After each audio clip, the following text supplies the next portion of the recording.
Hello, hello, hello. It's me, Michelle, your host and pocket DJ of Coffee Fueled Stories, a show where storytelling and coffee hang out.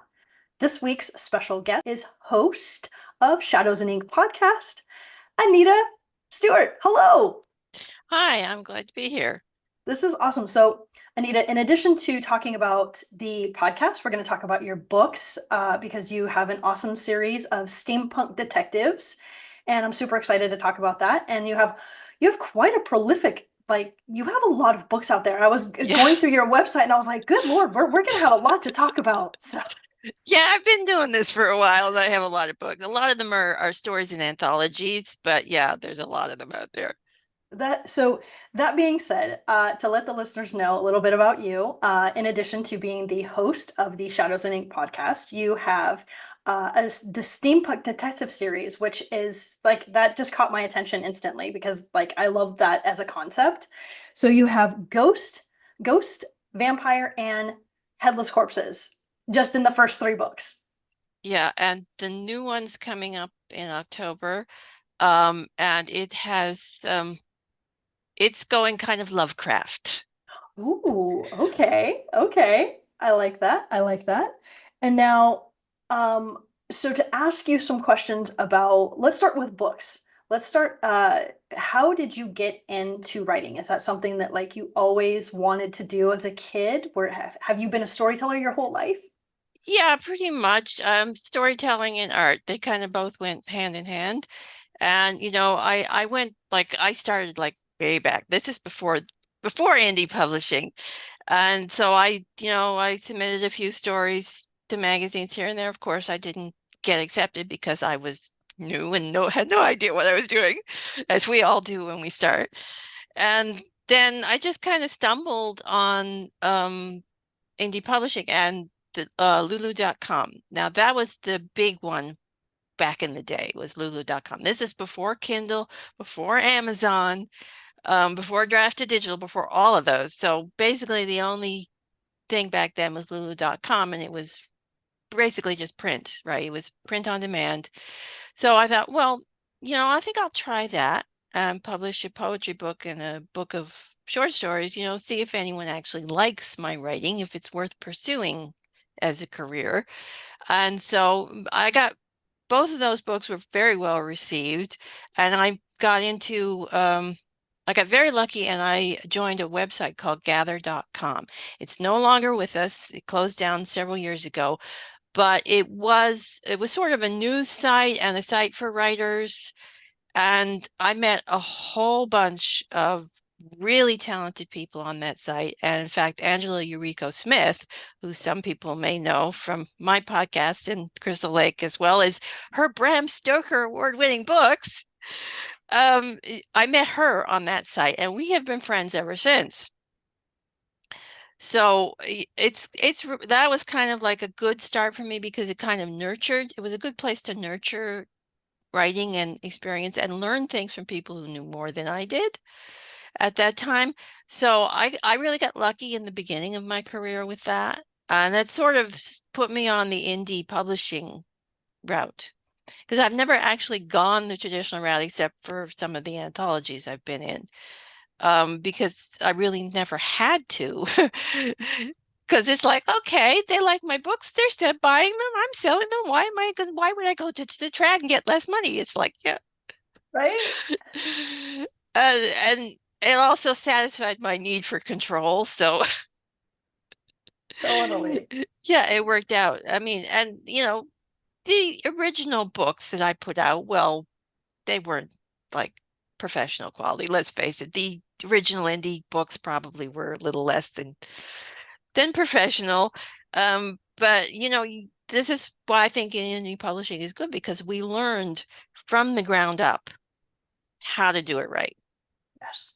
Yeah, the ones, and we taught the people coming up how to do it right. Absolutely, absolutely.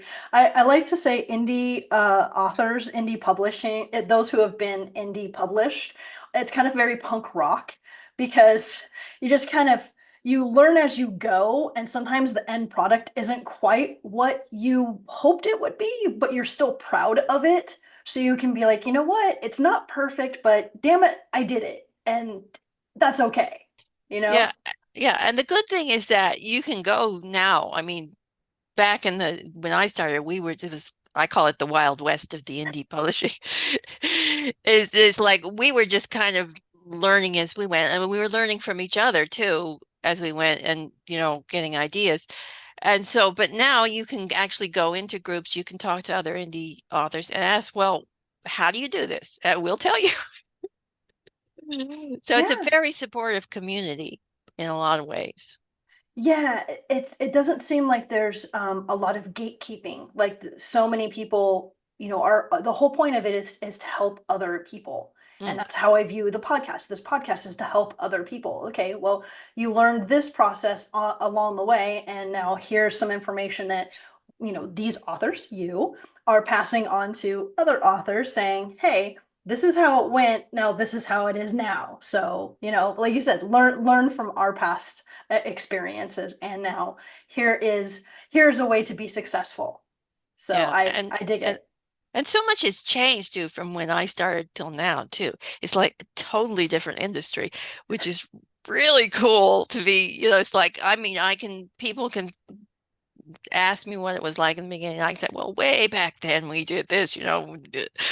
It's like being the old timer and telling the tall tales. But yeah, it's fun.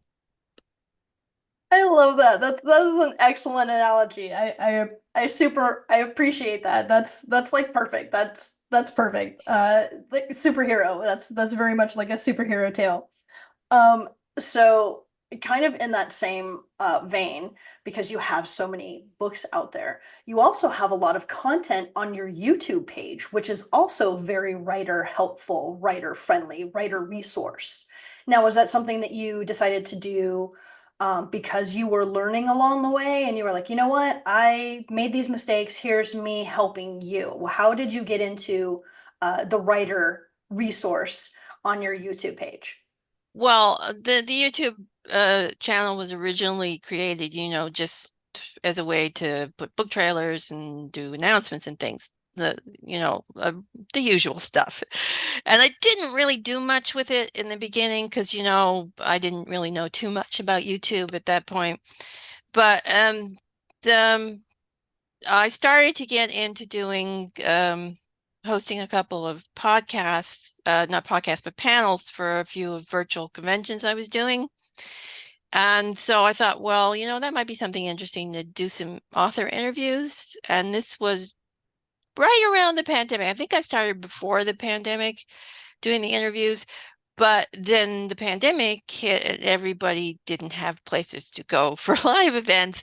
So I started getting more authors interested in doing the virtual interviews. And mine were really short. Like the original interview show was really short, like 15, 20 minutes.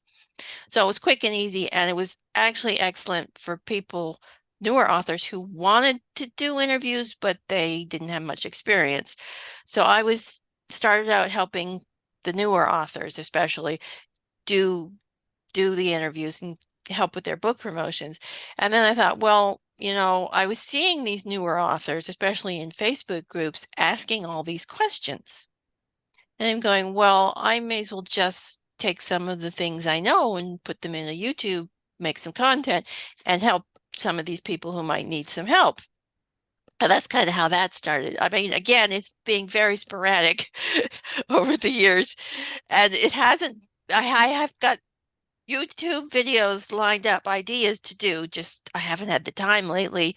So I'm a little behind in all of that, but it will be coming back, people, if you're wondering what happened to my YouTube channel. But yeah. Yeah, there's one especially I want to do on author etiquette because I'm seeing a lot of questionable practices sometimes lately. So yeah. Okay, well, we're gonna have to look out for that because I definitely want to make sure that I help share and support and spread the word in regard to that. So one of the things that I love about how you have your like your tagline is all things dark and stabby. Yeah, that one just came to me one day. I thought, well, that's just perfect. It describes my books perfectly. They're all dark, and I often have stabby things in them. I do have a fascination with swords and knives. So actually it does in real life. I have a sword collection and a knife collection. I mean, they're just like they're not like the really expensive ones that are actually usable. They're just like the wall hanger things. But I do have a nice collection of them. So Cool. See, I didn't know that about you. So I just learned something new. And because I was going to ask you, I was like, is that there's clearly some sort of significance as to why all things dark and stabby speaks to you. So that makes sense now. I totally get it. So do you have like a favorite knife? Like that you do you have an everyday carry? Do you carry something that no, you I don't actually have like I'm not into carrying them. I do have a little tiny pocket knife, Swiss Army knife, but that was a birthday present. So that was kind of why I had that in my purse. And if you ever need a knife or scissors, the Swiss Army knife's the handy thing. Absolutely, absolutely. I love But them. I don't actually carry the knives. They're just more like I need to own them. And it's kind of like the historical thing too. Some of them are like movie props. Like I have a sword from the Kill Bill series. No. Yeah, I mean it's not like I said, it's not like the real one, Yeah, but yeah, yeah. it's the wall hanger. But yeah, I've got one of those. I've got the replica from the Highlander series. No. Yeah. I mean, that one was not Oh, as nice as I was hoping because the handle is actually plastic, but it's not bad. that's crazy. So Yeah. the sword from Kill Bill, is that Lucy Liu's or is that Uma No, Thurman's that's sword? the bride's sword. It's the bride's sword. Oh, that's so cool. That is so cool. Like I said, I'm that there's something really cool about katanas Yeah. as a sword, and especially like the metal, like the whole Japanese process of Yeah, like I metal think I making. have like 4 or 5 katanas. I have the one I like the bride sword, but my very favorite is the one it's from the movies. It's the replica from the movie Zatsuwachi. And if you've heard of the movie Blind Fury, that is the American remake of the Zatsuwachi Japanese movies. And Oh, cool. it's just basically a wooden katana, but it looks so cool. Like the sheath is wooden, the handle's wooden, but it just looks so cool. And that's my favorite.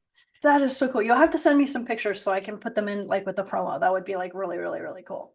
And like I said, I've got the bride katana. I've got a couple of just decorative ones too, as well. I mean, I like like you said, the katanas are cool. So Yeah, yeah. There's just something I don't know. There's as far as swords go, there's mm, just something like at that level. I don't know. I mean, we could probably have a whole episode just on katana. So, that being said, you are from Nova Scotia. yeah, Now, my understanding is, you guys have like the best lobster in the world. Like that is like your like the number one thing, like in regard to yeah. food. Prince Edward Island might debate that, but I agree with you. So now, do you eat a lot of lobster? Actually, I don't like seafood. No. No, I don't. I mean, it's not that, we had seafood in the house growing up, but no, I do not like fish. I mean, I've eaten lobster and I can eat lobster, but I find it a bit kind of rich for my taste. It is. It's And something you don't want to eat every day yeah, for sure. yeah, I'm not big into seafood, so yeah, that's kind of weird for Nova Scotian, but yeah, there it is.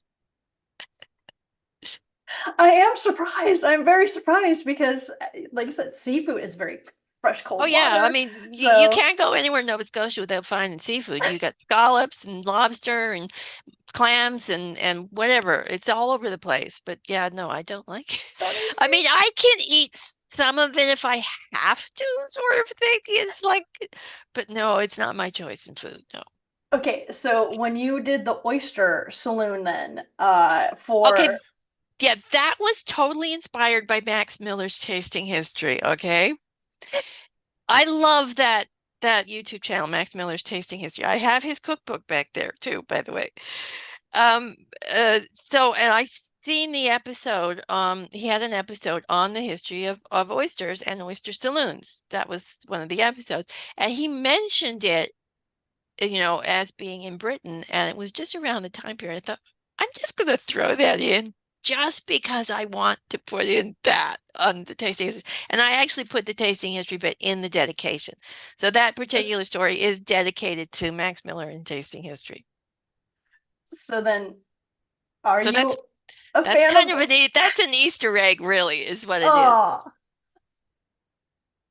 because I've only eaten oysters a couple times. I'm not a super fan of oysters. Like that's, I think that's like you're a true seafood lover if you can eat oysters, especially raw oysters. Like Yeah. I'm just that just I'm not a fan of that. Yeah, I've I'm right never there. eaten raw oysters. I've never eaten oysters. That's no. No.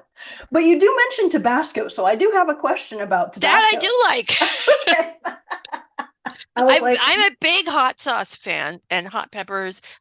I love hot peppers, hot sauce, spicy food. Love that. and can I just say, I love that you have Lars and uh Hayward eating all the time. Like that makes me so happy. I love that Lars is like literally always thinking about food. Like that just cracks me up every time. Like he's eating and he's like already thinking about his next meal. Yeah, I mean that's pretty much Lars. He likes the well, if you've read the books and you know how Lars became the paranormal investigator, it wasn't exactly Yes. his choice. Yes.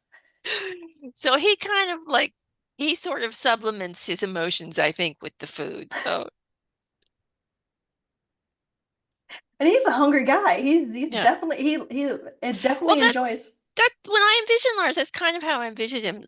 Not fat, but slightly overweight, just comfortable, chubby sort of guy, you know? Happy eating. He's a Yeah. happy eater. I And I love mean, and it. who doesn't like a good sausage? Like, come on. Like I sausage rolls, I've never had a sausage roll.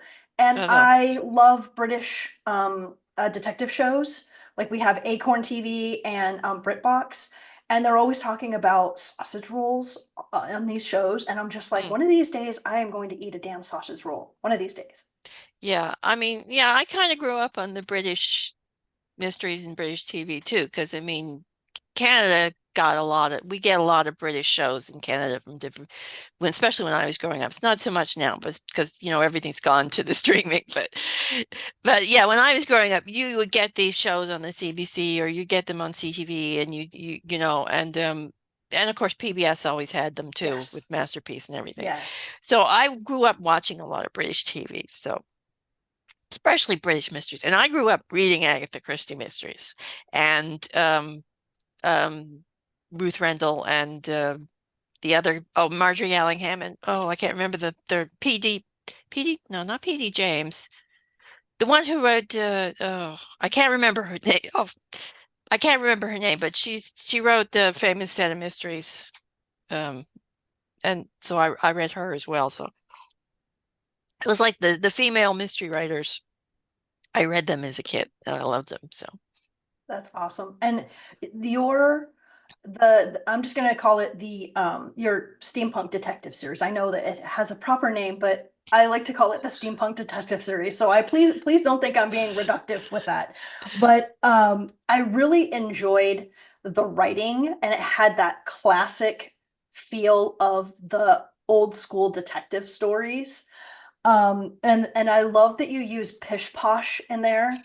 Like that is just like one of my favorites. So I wrote down a couple of my favorites. You have pish posh, dilly dally, and chit chat. And who doesn't love a good alliteration? And then of course you reference penny dreadfuls as well. So I was going to ask you if you've ever read any penny dreadfuls, or if you like, are you a fan of penny dreadfuls? I haven't, but I am a big fan of the Victorian era. And and if you read my books, you'll see a lot of my stories are and books are set in the Victorian era. I mean, I have a few other historical eras too, but there a lot of them are Victorian. I love the Victorian eras because it's such a contradiction in what it was. On the other hand, you've got this prim, proper society, right?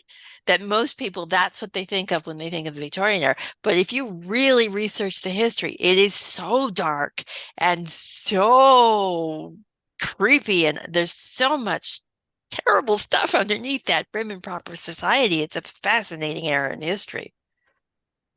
Which that okay, and so Hayward, she as a character, she cracks me up. I love because like you just said, she has that prim and proper air about her. But then when she, okay, I might have to cut this out because I don't want to give any spoilers away. But when she breaks out with the brass knuckles and beats the crap out of that guy, I just started laughing. I was like, oh my God, I did not see that. Yeah, that's Elspeth. I mean, really, she is. She's a prim and proper lady, but she's a prim and proper lady who loves dynamite. Yeah. And that's why Lars is there. He's there to stop her from blowing things up.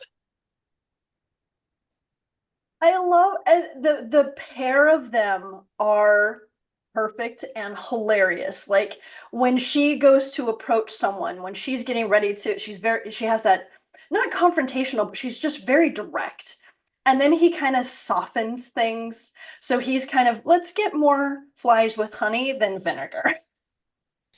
Yeah, I mean that's kind of the dynamic I wanted when I was writing this story. Like the entire series kind of started. It was supposed to be like it was supposed to be the first story, which is actually now the fourth story.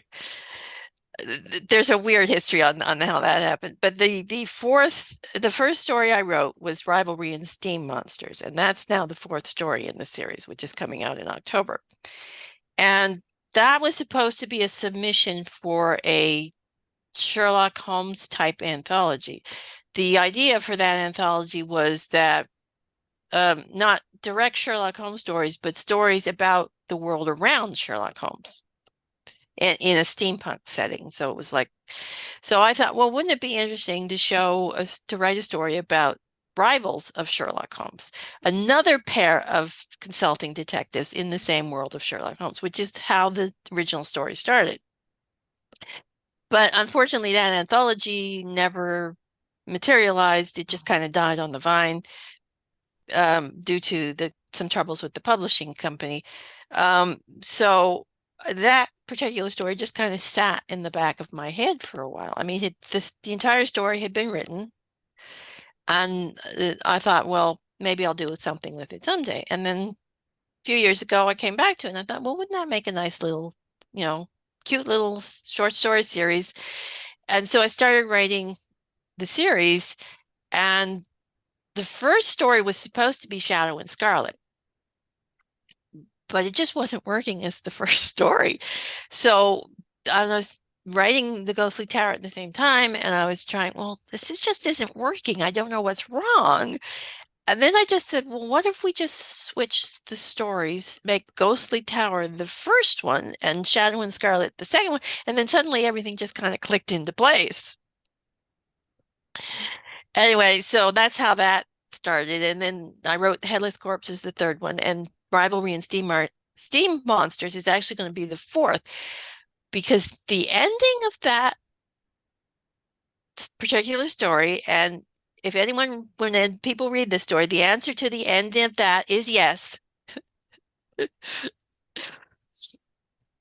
That particular story is going to lead into the final story in the series, well, the final story in this set anyway.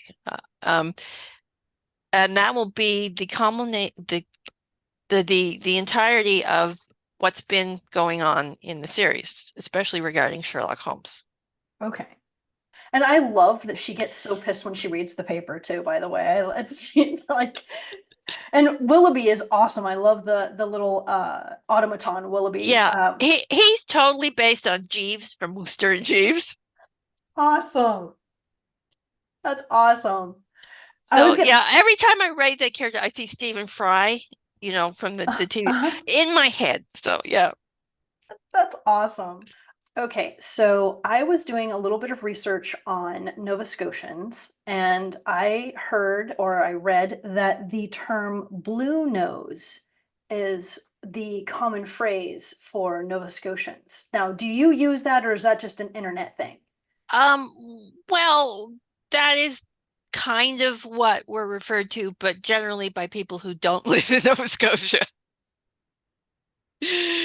I mean, we don't use, I mean, when we say blue nose, we mean the ship, because I mean that's what that's where it came from, because the Blue Nose, the original Blue Nose and the Blue Nose 2, are the famous ship that were built and operated out of Nova Scotia. And that's kind of what we're famous for. It's on the Blue Nose is on the Canadian dime. Um, and so yeah, that's where the term comes from. You don't really hear people in Nova Scotia refer to each other as Blue Nosers or Blue Nose. But yeah, the term is out there, and it does mean person from Nova Scotia. Okay, I will not say that. I will not. But Well, it's I not an thought insult. It's not an it's insult or anything. It's just we don't generally use it. It's just like, so I you mean, would if you were going to refer to someone from Nova Scotia, you'd either say Nova Scotian or you'd say a Maritimer okay. or Atlantic Canadian, depending on what you're meaning. Because a Maritimer, if you're a Maritimer, you're either from Nova Scotia, New Brunswick, or Prince Edward Island. If you're an Atlantic Canadian, you're either from Nova Scotia, New Brunswick, Prince Edward Island, or Newfoundland. There's the two distinct terms. Do not mix them up. Okay. Okay. Can I just say, dude? Hey, dude. Is that okay? Yeah. That's what we say in California. Hey, dude. Yeah. Well, if you say What's up, that, you dude? probably be recognized as, yeah, that person's from California.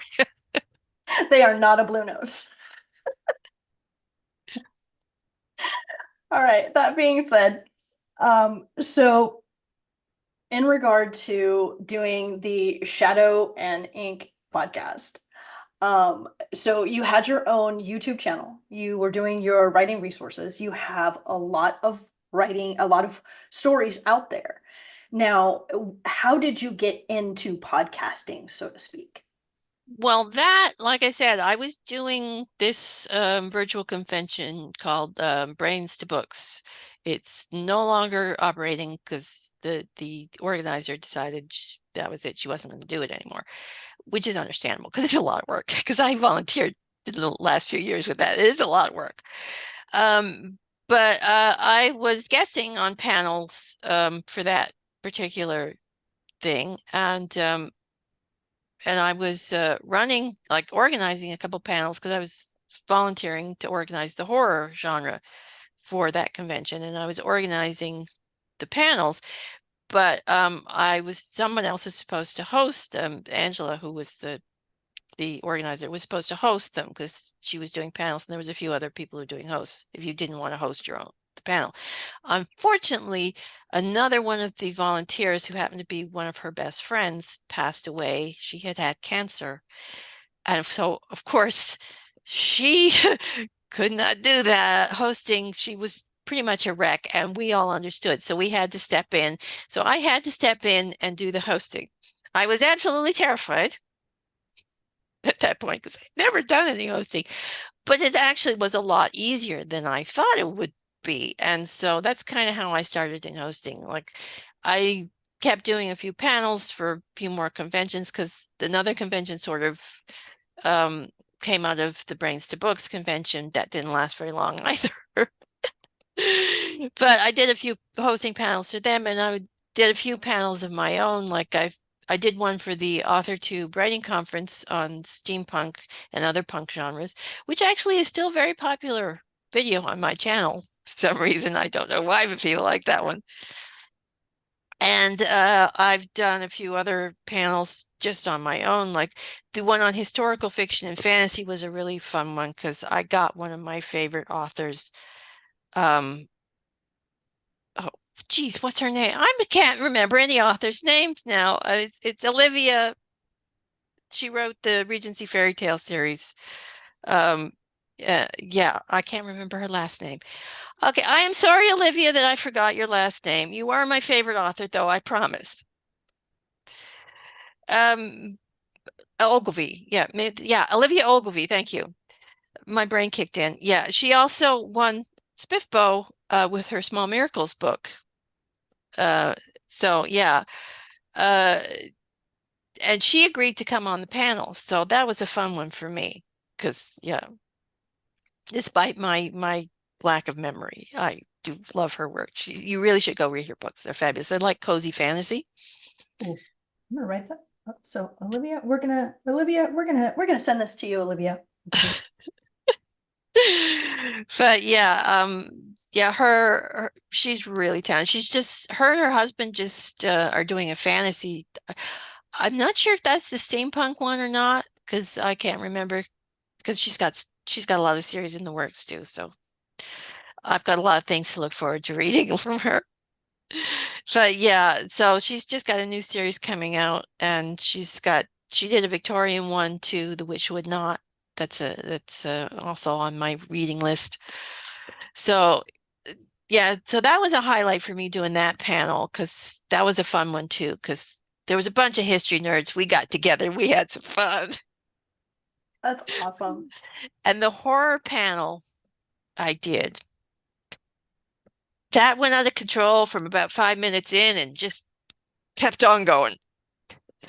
A lot of fun, but yeah, there was no structure to that. We just went off on tangents, did all sorts of fun stuff. So yeah, horror That's writers are awesome. fun people to interview, I tell you.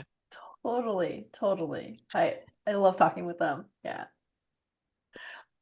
So speaking of TBRs, because it sounds like you are like me and have like at least 30 books in your TBR and like Oh, it's I have way more than 30 books in my TBR.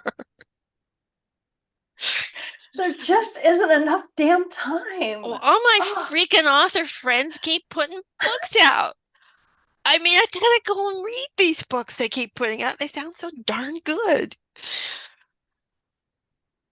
Yeah, I mean, it's like, and I have author friends in fantasy, I have author friends in horror, I have author friends in mystery, and I love all these genres. And it's just like, yeah, it's like my TBR keeps getting longer and longer and longer and longer. And it's like, yes.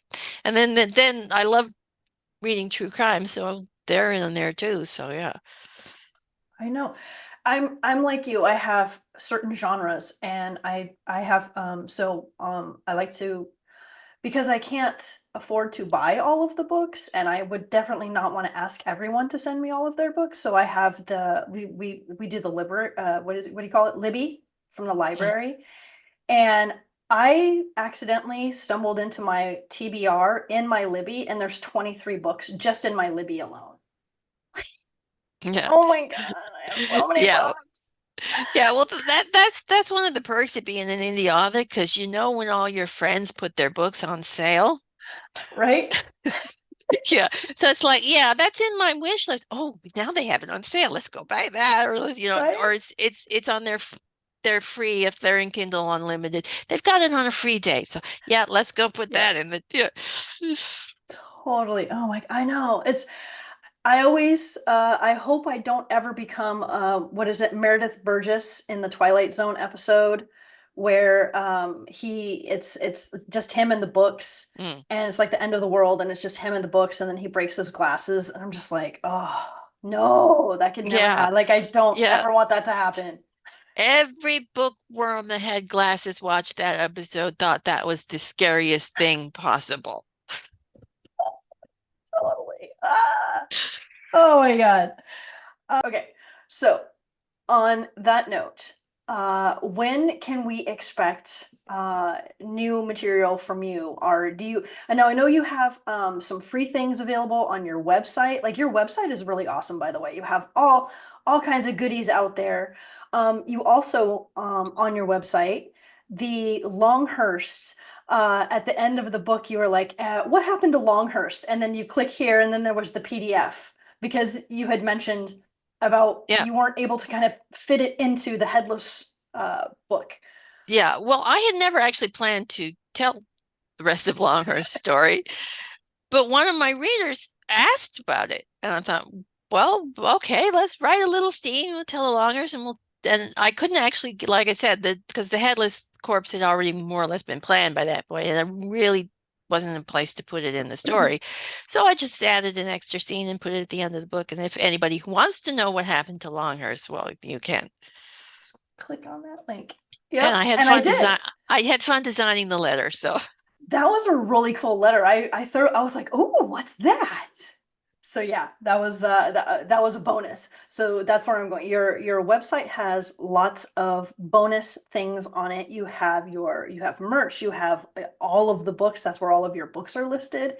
You there, like I said, your website and it's really cute because it has all things dark and stabby on there. Is that the best way to like find out what you're up to? Is your YouTube, or your website? The website's probably the best way, or the newsletter also, because you get monthly updates on that, or the reader group on Facebook, the AF Stewart's Minions.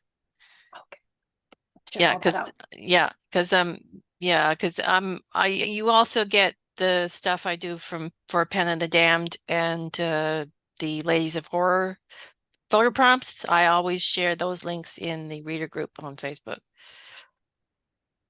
Awesome. I'll stick all of that stuff in there as well. And then on the final question before I let you go, your preferred or writing beverage. So are you a tea drinker, classic tea drinker, or are you a coffee drinker, or neither? I like coffee. I cannot drink as much coffee as I used to because I'm the high blood pressure, but yeah, I drink coffee. I do drink tea too. Like I used to drink a lot of tea till I started drinking coffee, and now it's like, ooh, coffee's much tastier than tea, but you don't let the Nova Scotians hear that. Tea's our national beverage, but yeah, I mean I drink both really, but my favorite beverage is hot chocolate. Really? Yeah, I love chocolate anything. I'm a big chocoholic. Do you have a favorite chocolate? All of it. That's pretty much all of it. I love all of it. Doesn't matter. Give me chocolate. It's just yummy.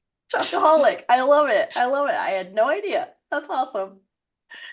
All right, Anita, thank you so much. It's been truly wonderful hanging out and talking and getting to know you. And I promise I will never call you a blue nose.